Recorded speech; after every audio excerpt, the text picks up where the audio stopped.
podcast.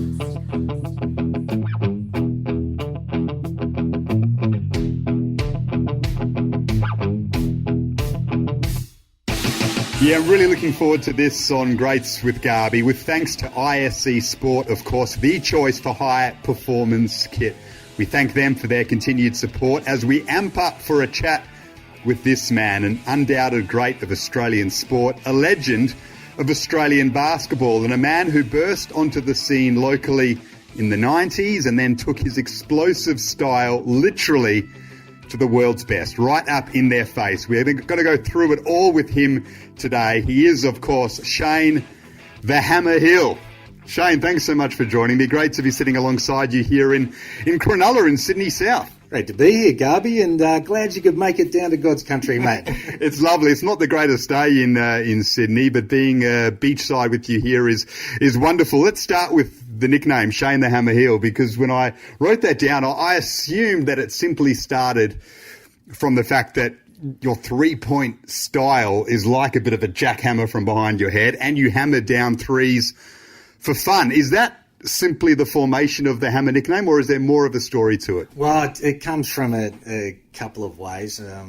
Growing up, I tended to get into a little bit of trouble and a bit of mischief and got myself into a couple of fights as well. So it was from the shop, but had to hammer a couple of people along the way as a teenager. And the three-point shot angle of it, was that just a flow-on effect from that? Yeah, I think so. And, hammer heel, and it sort of just stuck and everyone went with it. And, it was a bit of fun, and I sort of grew into the nickname, I think, from the 80s and 90s. Talk us through the love of basketball for you and how it started as a kid. Where was it born from, the influence of your parents and the simple love of the game? How did it start, and how quickly did it fester into something so serious? Yeah, I mean, basketball wasn't very big when I was growing up. I was born in 1970, and so in primary school, in the early 80s, and there wasn't a basketball team, but my parents started a team. My mum and dad both played social basketball.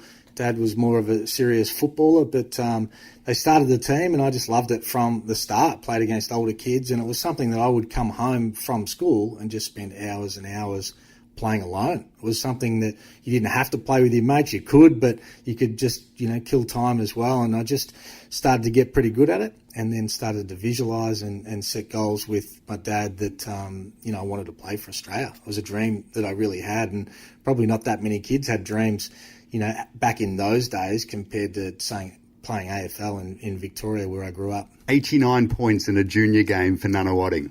That's a ridiculous amount in junior basketball. Were the other team average, or were you just at a level right then, even early on, where you went, hang on, I can clearly make a career out of this? How on earth did that game manifest itself? Yeah, I mean, as a kid, I used to be able to put a lot of points on the board and had that mentality, probably a bit greedy as well. Some kids get a bit embarrassed once they score that many points and start giving it off. But, I had an ability to be able to score, and I practiced it so much and created a unique technique. And then I wanted to be able to score, not just when I was open, but be able to score over people on a jump shot as well, and just continued to develop it. And, I remember my dad, in under 14s, we were on a tournament and playing for Nunawading, which was the best junior team. And he got me up one morning and he said, all the parents got together last night and said how their kids were going to go on and be pros and everything else, and your name wasn't even in the conversation. He goes, you need to go and kick ass and show everybody what you could do. And, that was what I grew up with. My dad was, really full on. He was my best mate. He was my mentor, and we set goals of being able to play for Australia. And, it's probably something that I still remember now, particularly after he passed away when I was 13. So it was a difficult time sort of going through that, but he was a massive inspiration for me growing up. That's interesting. So, 13, that's such an awful age for that to happen when you've got the relationship that you just spoke about. How hard was it then for you to motivate yourself without that influence of your father? Was it a big adjustment? Yeah, it's such a tough time when, it was 1984, 14th of March, 1984, and, I was 13 years of age, and, it's a tough time. I remember, I was back playing basketball the next day. I was playing rep on the Friday, and, my mum said, maybe you need to take some time off. I'm like, no, I'm going to play basketball. That's what, he wanted me to do, and we loved doing it together. And, it took my mind, off all of the issues that you go through at that stage. It's not like you sit down with a psychologist and, talk about your problems. You just get through it back in the 80s. But, he inspired me then and always did. Was that something then that was in the back of your mind through the period where you're trying to make it? How big of a motivation was making it, not only for yourself, but for your father and the journey that you'd started together? Yeah, I mean, it was at the forefront, my mind. I'd every national anthem that would come about, I'd just bow my head and think of my dad. That was my time that I would think of him and think about all the good times and everything else. I think, I had an opportunity to be able to play AFL as a kid, VFL I was back then, and was with Carlton, and I had to make a decision which way I was going to go. And, most people in Victoria just didn't understand why I didn't play, VFL. It was such a big sport and the opportunities financially and everything else. But I think, when he'd had those goals and set that vision that, I wanted to be able to play for Australia and go to the Olympics for both my dad and myself. And I guess you get a big kickstart when you went to the AIS in 1987. I saw a photo recently of that squad. And I mean, the collection of talent in that 1987 AIS group is amazing. Yourself, obviously, but then you've got Luke Longley, who looked about 14 in that photo, Andrew Vlahov, who looked about 17, and then Mark Bradke, who looked about 28.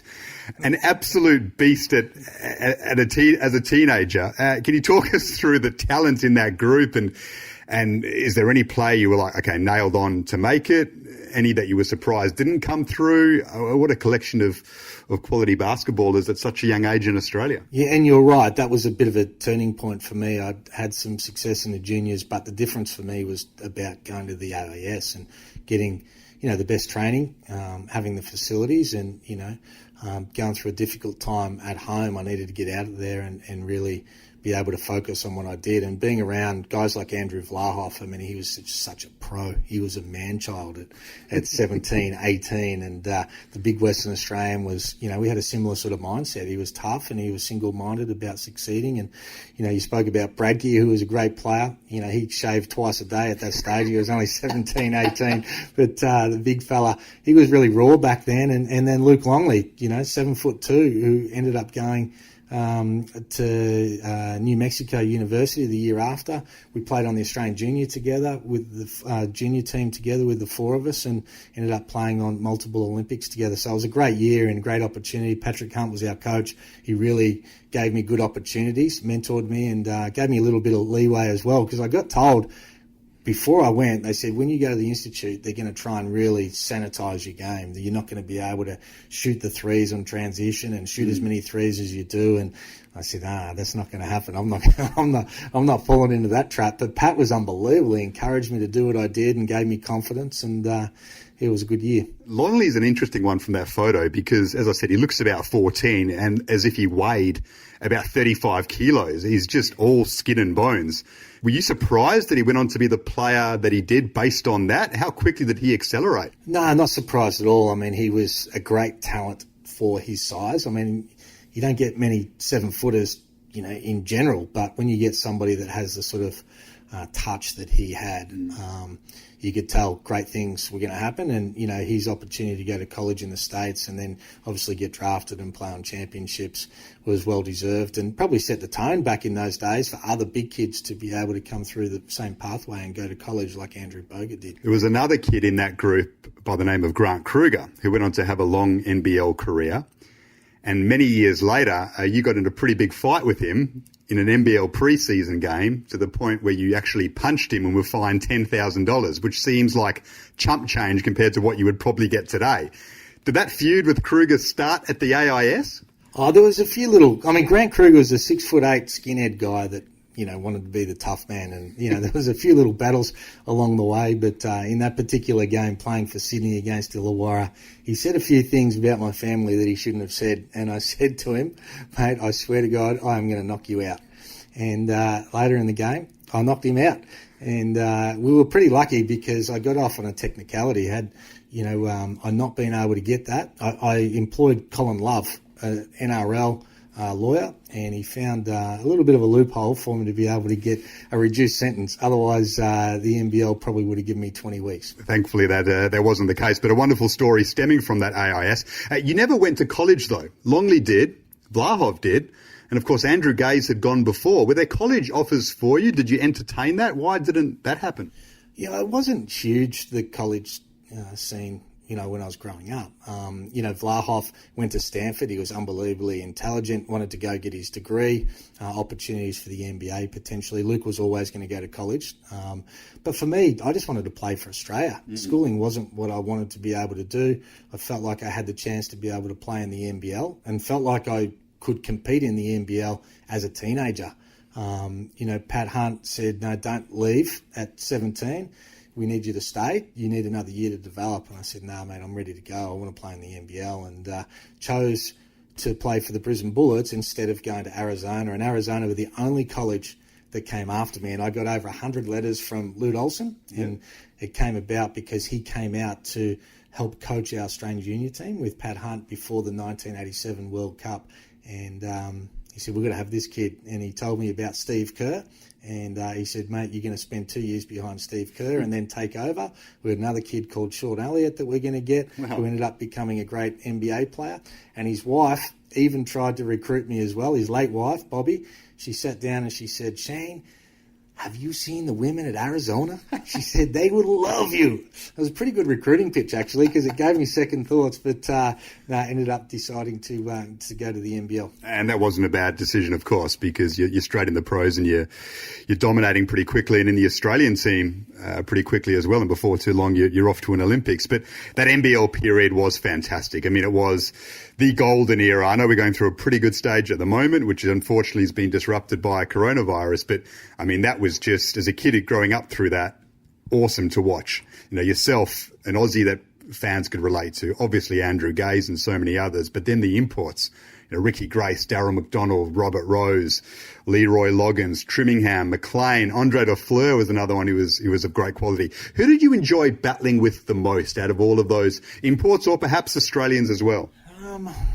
Well, when I first came on into the scene, it was guys like Al Green, Cal Bruton.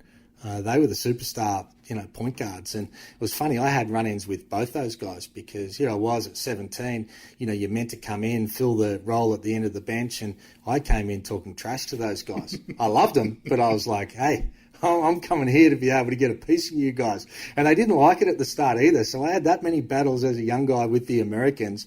And I look back now and I think, geez, what the hell was I thinking? That brash young guy, what they must have been thinking. I'm good friends with both Al and Cal, but geez, they must have been shaking their head. But I had the opportunity to play with Leroy Loggins. I went into an unbelievable team with Larry Senstock and Robert Sibley and John Dorge and these sort of guys. And, to see they were a winning team and get an understanding of what that sort of took to be able to do it as a pro. Andrew Gaze was obviously the best player in the league at that period. You weren't too far behind, along with several others. But I used to always sit there watching Andrew Gaze thinking, I don't understand why, even as a kid, why he hasn't gone to the NBA. Like we had guys like Grace and Copeland who had come straight out of that standard. Other guys were getting a chance, like yourself in the mid-90s later on, which we'll get to. And Gaze, it never seemed to happen for him, despite him playing college basketball. Are you surprised that never happened for him? And why didn't it? I'm sure you know, considering your relationship and just how good of a basketballer was Andrew Gaze. I mean, Andrew was a freak. And, there's no doubt about it. And we haven't had anybody as good from Australia. I think back in those days, the NBA didn't believe that anybody outside America could really play basketball. They didn't have a respect. Unless you were American and you'd come through the college system, it was very rare that they were recruiting people outside of America back in the 80s. And then when it got to the 90s, I think when you look at Andrew, they probably think, well, he's this big white guy. He's not overly athletic. Could he play defense at that level? But I think that had he got an opportunity to be able to play in his prime, there's no doubt he would have played an unbelievable role because he just had a knack of being able to get buckets. He was one of the best I ever played with about being able to move off the ball. You could throw a bounce pass to Andrew Gaze. There is no way that I would catch the same pass, but he had an ability to be able to pick the ball up and score very quickly. 6'8", so he had the size to be able to compete at a higher level. just a great worker, somebody I looked up to, and then obviously became really close to. We had, a similar sort of work ethic where we would compete off the court with how many shots we were getting up, and just talk trash about who won the whole time, and play one-on-one and all the rest of it. So somebody that, is a legend of our sport, and I'm fortunate to have played in 3 Olympics with. Yeah, and you went to 4 in total, so 92, 96, 2000, 2004. Of course, 96 is the most memorable one because of the run-in with Sir Charles Barkley, which we'll get onto in a moment, of course. There's no way that story was staying out of it, and it's always the one that comes up whenever anyone mentions Shane Heal. But 4 Olympics, and sadly that medal never came. You got close on a couple of occasions.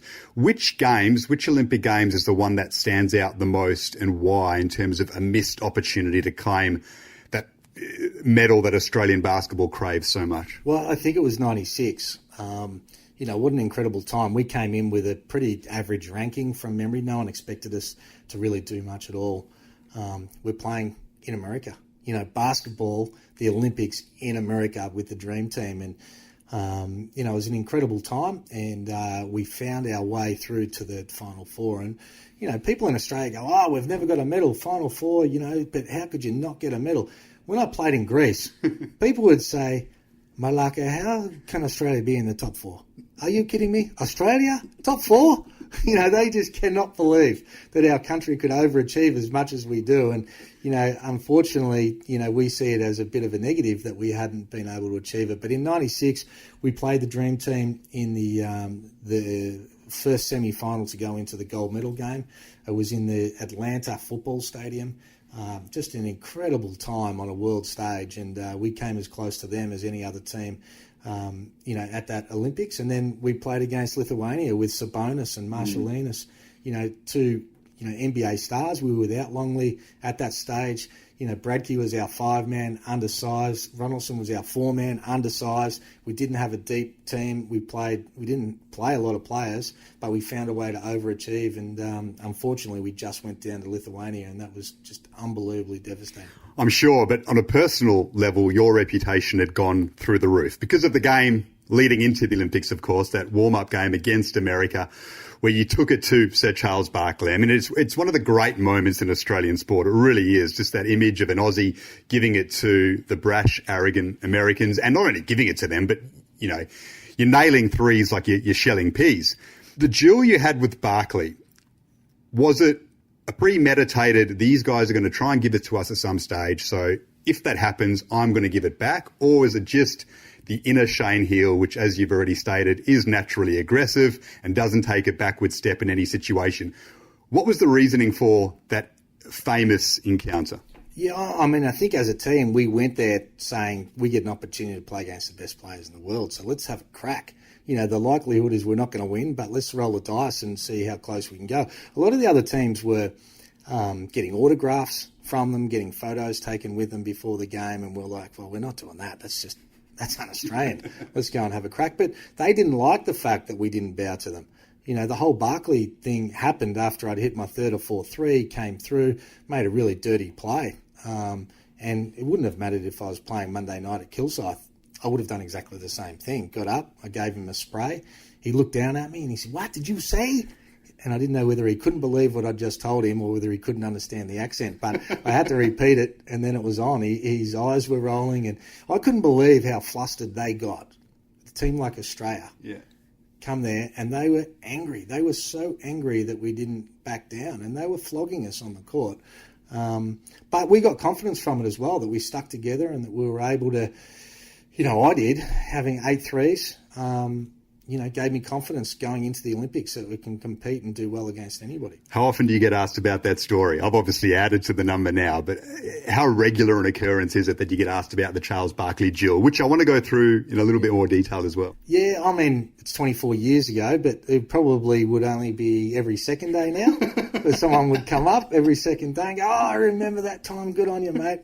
I love it. I actually like the fact that people can remember. No one remembers I had 8 threes. And it's just the fact, you're that bloke who stood up to that big... So many people say Shaquille O'Neal. You're the one who stood up to that big Shaq O'Neal guy, aren't you? It's like, yeah, good on you, mate. I appreciate it. Have you had much to do with Barkley since? Because it's an infamous moment for him as well. Yeah, I haven't lately, but when I went to the NBA, I remember we played against Houston in the playoffs, and I remember I was about to get into the lift, and I hear Shane, and I turn around, I'm like, oh, whoa, it's Charles Barkley. So I walk over, and he gives me a big hug, and we sit down, and we had a coffee together and a chat, and he was fantastic. And even after that game, through the Olympics, you know, he became a little bit of a supporter and saying that I should be playing in the NBA and all the rest of it. So once sort of the siren went, everything was good. That leads to a chance to play in the NBA, obviously. I mean, without the shooting, it doesn't happen, so they can see that you can play. But the fact that you took it up to them as well obviously would have impressed NBA scouts, and you get the chance with Minnesota, and it starts pretty well, but it only materialised into one season. Can you talk us through how that all happened and why it didn't lead to a longer NBA career when you were in your prime? Well, I think, back further than that, you know, the game against the Dream Team sort of made NBA teams stand up. So I was speaking to my agent all the way through the Olympic Games, but I had to be able to back it up and play well at the Olympics. And then you knew that reputation became higher, and teams became, you know, more, they defended you harder. So I had to have a great Olympics, and it was one of my better Olympics. And then I had 7 teams trying to sign me. But all 7 teams were only talking about a 1-year non-guaranteed contract. And so that meant I could go to veterans camp, and if you didn't perform, then they cut you straight away. We said, well, we're not doing that. We need a guaranteed contract. I went to Summer League and played for Minnesota, and all the other teams were watching. Had a great camp at Summer League. And it was a little bit unfair because I'd just come from the Olympics. I was in my prime, right in the middle of the NBL season, playing against even guys like Steph Marbury that was like 3rd pick in the first round. He was a superstar, but I tore him up because he was there off season. So it was a little bit unfair. Anyway, at the end of that, we ended up negotiating a 3-year guaranteed deal. And for me, it was unbelievably exciting. But I also knew, they told me in the first year that I wasn't going to play much. They brought in Terry Porter to be the backup point guard. Again, there wasn't that many people outside of America playing, so they knew that I had to do my time. It was like an apprenticeship the first period of time, but it really frustrated me.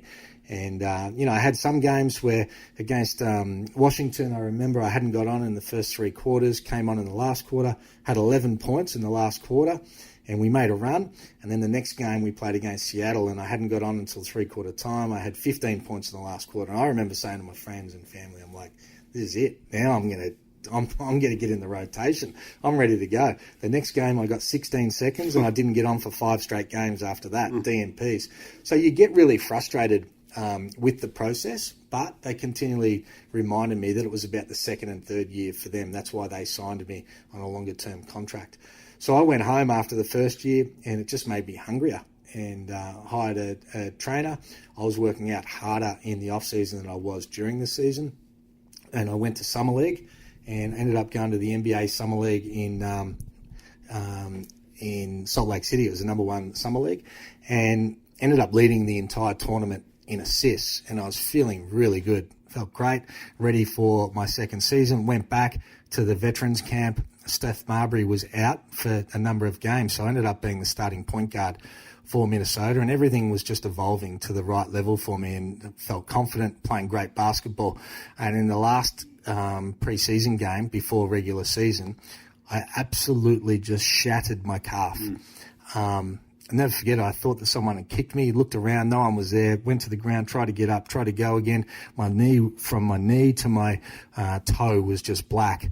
Went to see a surgeon and everything else. Didn't have to have surgery or anything, but they said I was going to be out 16 weeks. And for me, it was amazing. I look back now and say, why did I handle it the way I did? But it absolutely just devastated me. And we were sitting, I had 2 kids under 2. It was minus 30 degrees in Minnesota. My wife didn't know anyone. Most of the time, they just didn't even leave their house. They were just stuck. If I go on a 10-day road trip, they didn't leave their house for 10 days. And I got really down. I went to my manager and I said, no, I want to come home. He's like, mate, what are you talking about? You got a 3-year deal. Do your 16 weeks, rehab, come back, and you'll be good to go. I knew in my own heart that it would virtually be my 2nd year done. 16 weeks on the sideline, you come back, last 2 months, you need a pre-season and be tough. Mentally, it challenged me, and I've never been through anything like that before from a basketball standpoint. And I went back and said, no, mate, I want to go home. And he goes, all right, well, I'll speak to the club. And they said, no, we're not releasing him. He's got a 3-year contract. We need him for, the third year particularly. And I said, no, mate, you've got to go back. I'm not having it. I want to come home. And it was a mistake in hindsight. I should have just sat there and done my time. And I knew that I, probably could have been a 10-year pro in the NBA had I just stuck it out. Wow, an amazing story. I mean, yeah, you said there that it was a mistake. I mean, do you still regret it now? I know you're someone who probably wouldn't have too many regrets in their life with the way you go about things, but is that something you still lament and just look back and go, oh, why didn't I just have a bit more patience? Yeah, and that's what it was. It was patience. And I think when you grow up, from the time I was 17, I played. I was in the starting 5 in the NBL when I was 17. So to do your time, and I felt like I was patient for that year, even though I felt like I'd earned court time, and then to know that I was going to miss my second year after the work that I'd done. But I didn't have enough patience, and I should have. And I look at guys like Paddy Mills. He hardly played for his first handful of years. He was waving a towel in Portland, and, but good on him. He stuck it out and stayed with it and persevered and ended up succeeding. And I have no doubt I could have done the same thing, but just went in a different direction after coming home. You've got another stint, though. We'll get onto that in a moment. But the Minnesota period is still an interesting one because you had a bit of a run-in with Terry Porter, who you mentioned before, who is a very well-known player in the NBA. He was the number 2 to Clyde Drexler at Portland, so he's got a big reputation. He comes to Minnesota to basically take your spot as Marbury's guide, if you like, through basketball, which you were originally signed to do and support him. And he tried to basically bully you. Can you talk us through the Terry Porter saga, what happened there and how you dealt with it? Well, I really like Terry. Terry's a good guy, but he's one of those old school guys that he wanted to give me the real rookie treatment. He wanted me to carry his bags everywhere. I'd be waiting to get taped and he'd walk up and he'd go, rookie, end of the line. He'd been waiting for half an hour and it didn't sit well with me. I remember one time on the bus in front of everyone, he said, rookie, my bag's going to be sitting out there. You need to carry it to my room. And I was like, hey, mate, go fuck yourself. And he goes, no, you need to carry my bag. And I said, no, mate, I'm 26 years old, 27 years old. I've been playing the pros for 8 years, mate. I'm not a rookie. I'm not carrying your bag. And everyone's looking like, oh, no, that's Terry Porter. What are you talking about? And I said, I promise you, mate, where you drop that bag is where you'll find it. So we locked horns a few times, but he was really good. By the end of the year, I got along really well with him. He didn't really like the fact that I wouldn't play that role, but unbelievably experienced. Had a lot of respect for the way he went about it. And, that was his last year. They didn't sign him after that because that was my role. But unbelievably professional. He was one of the only guys that I ever came across that really learned how to sort of take my shot away. And he'd come up to me one day and he goes, I know exactly how your shot works. He goes, you're not getting any shots off on me. And he was right. Wow. He put his hand in a certain part of where the shot pocket was, and it really affected the way I shot the ball. And but he was just a student of the game, unbelievably smart. Wonderful story. Kevin Garnett, on the other side of the equation, was a young player coming through who's gone on to become obviously a legend of world basketball. What was your relationship like with him early on as the young phenom that Minnesota had on their roster? Yeah, KG was good, but, they live a different life. I mean, him and Steph, they had a posse of 5, high school mates that came with them everywhere, and they just, walked around with their gang. And Kevin Garnett, he signed for $126 million over 6 years when I was there. That was US. So $21 million a year US, so maybe $40 million back then a season. So, it's just a different lifestyle. What this guy had thrown at him. I had a run-in with him as well. It makes it sound like I had a run-in with everyone. I had a great time. I had so many friends over there. But one with him, because everyone, and you see this Jordan, The Last Dance, and you see how he would bully people, and you're always tested. In everywhere you go, you're always tested to see, what's the level you'll accept. And I remember we were playing one-on-one all around the stadium. There was 2 people at each basket, and if you got scored on at your basket, you had to move to the next one, so it continually rotated. Anyway, I came up against KG, and it was a bit of a mismatch, obviously. He's a superstar, he's 7 foot tall, but I ended up getting a stop and a score. So he had to move on to the next basket. He wasn't happy being beaten by an Australian. Anyway, then a couple baskets later, I ended up meeting him again. Same thing. I got a stop and I ended up scoring. And he grabbed the ball and he just pegged this ball and hit me in the back. And I remember it hit me, and then I went and grabbed it, chased it down, and I took 3 or 4 steps, and I absolutely pounded him with this ball. This is their superstar. And I pounded him right in the back. He wasn't happy. And I remember the assistant coach, his name's Mike Schuller, he had this really squeaky voice, and he said, "I told you, don't fuck with the Aussie. The Aussie's crazy. Don't fuck with the Aussie." It was funny. Everyone in the stadium turned around and goes, "Whoa, jeez, he just pounded Kevin Garnett." How did KG respond? Was he okay with that? Did he almost respect the competitiveness? Yeah, he did. I mean, at the time, he didn't really like it because I'd sort of come back at him. But, he came and, in his own way sort of apologised later on and said he shouldn't have done it. But he was a good guy, really close with Tom Gugliotta, who was an all-star that year. Cherokee Parks. We had a great time. I really enjoyed their company. They treated me well. Minnesota were an amazing place, franchise that looked after me.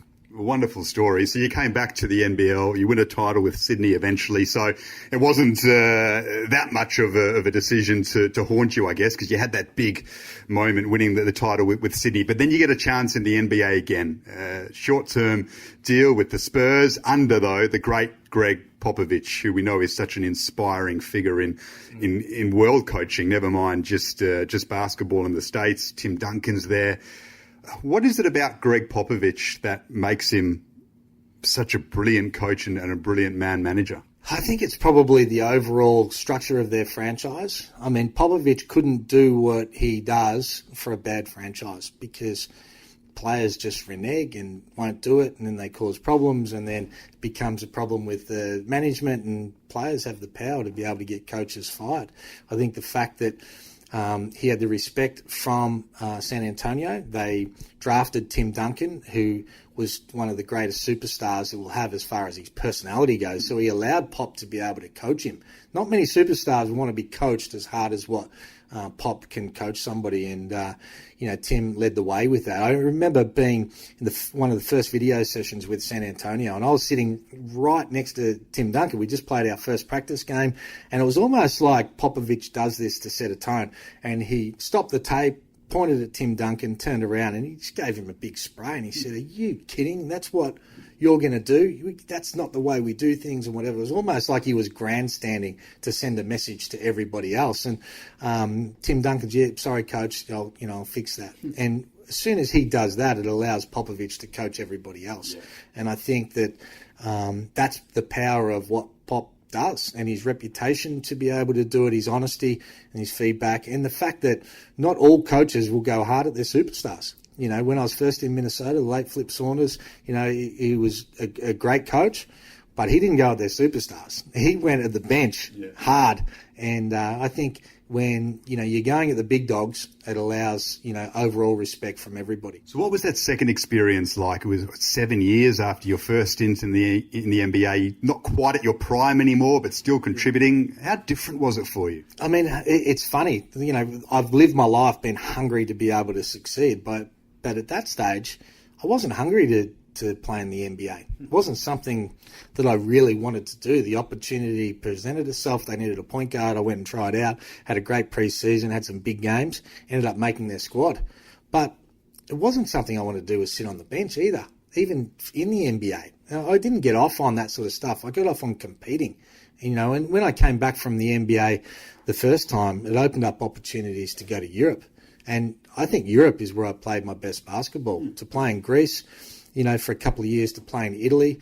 Greece was the biggest league outside the NBA. And game in, game out, I had to perform at a high level against immense pressure for my team to be able to succeed. And I love that more than my seasons playing in the NBA and the passion that the Greeks had and them cheering. And I only played for a small team that came up from First Division. And we were predicted to be the first team to go back down to Second Division. I wasn't playing with anyone else that had ever played First Division in the Greek League before, and we finished 6th out of 18 teams. We played Euro Cup the next year. Probably one of the biggest success stories of any season I ever played was how we overachieved and ultimately making the All-Star 5 in the powerful Greek League. Fantastic. excess in the NBA. You did touch on it before when you mentioned Garnett and Marbury and their posses, but can you give us just a couple of insights or stories where you sat back and you went, even with your knowledge of what basketball's like and the ridiculous salaries, where you sat back and you went, I cannot believe this is actually happening, even though I know how much this guy earns? I think the whole plane thing was the first thing for me, is that, we used to just going to the airport and getting on a plane with everybody else. But when you first step on the team's plane, and, in Minnesota, you would drive up to the private airport and someone would be waiting there. They would take your car. You'd walk 20 metres onto the tarmac and you'd walk on the team's private plane, and you go up and it's like there's 20 first-class seats, and the coaches that sort of sit at the back and staff and everything else, and the meals and all the rest of it. It's like the next time I would see my bag after dropping it, after someone taking it out of my car, would be when somebody put it in my cupboard at the hotel at the other end. Right. And, the bus would be waiting on the tarmac at the other end, and, everything's just handed to you on a platter. Guys are spoiled. And then there's an expectation that that's just the way it is. And so I think that was probably the first thing. And then the second thing is, when you're playing at the Forum, was back then, and you see Jack Nicholson sitting courtside, and you're like, oh my goodness, the amount of times that I was sitting there on the bench, and I did a lot of time on the bench, and I just wish I have had one of my mates, sitting with me going, oh mate, check this out. And the first time we went to Chicago and hearing, Michael Jordan get introduced, the hairs on the back of your neck stand up. And by the time he was introduced, you couldn't actually hear his name introduced. Everyone was just screaming, and it was, like playing against rock stars. So you play against Jordan. Obviously you've played against these guys at Olympic Games before and with the Dream Team. But, everyone's obviously just salivating over Jordan right now because of The Last Dance. But, Kobe Bryant as well, who was a megastar. Are there any memories from duels with those guys that stand out in moments perhaps where you might have got the better of them in a one-on-one situation? No, see, we didn't play against Jordan and Bird and Johnson at the 92 Olympics. We missed them. It wasn't until 94 at the World Cup.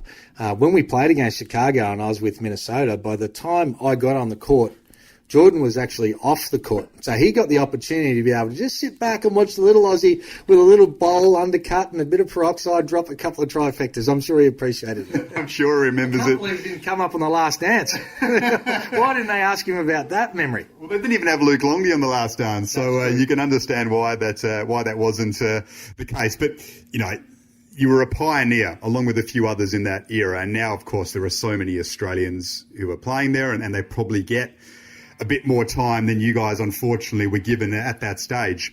Do you at least take some comfort with the knowledge that you laid the groundwork for some other Australians like Paddy Mills and others to go there and be respected, that you almost set the path? Yeah, I think so.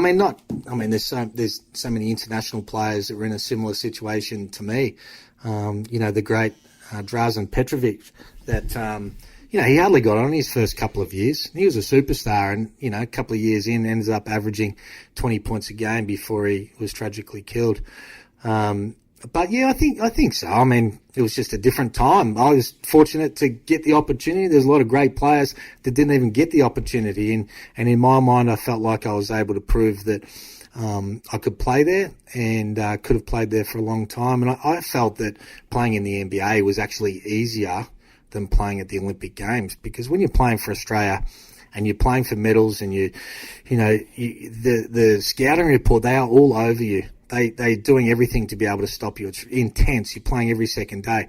In the NBA, when you're playing 82 games a season, it doesn't have the same intensity in the regular season. And the shots that I got in the NBA were wide open. I never got those shots in the NBL or playing for Australia, because on the level of respect, I'm down the totem pole. When you're playing with Tim Duncan or Kevin Garnett, they're the people that they've got to have a scouting report about, and you can sneak in and get some open shots. So I felt like, I could have quite easily played that role for a long time. Your NBL career we should, touch on as well, because it's such a storied one. The Bullets and then the Geelong Supercats, where you burst onto the scene, and then a great period with Brisbane and then Sydney before you go to the NBA. What's the one period you look back on with the most fondness from your time in the NBL? I think there's probably two, going to the Geelong Supercats. So my first year was in Brisbane. The Geelong Supercats, in my first year were the only team in the history of the NBL that have never, ever won a single game. They went 0-26 or something.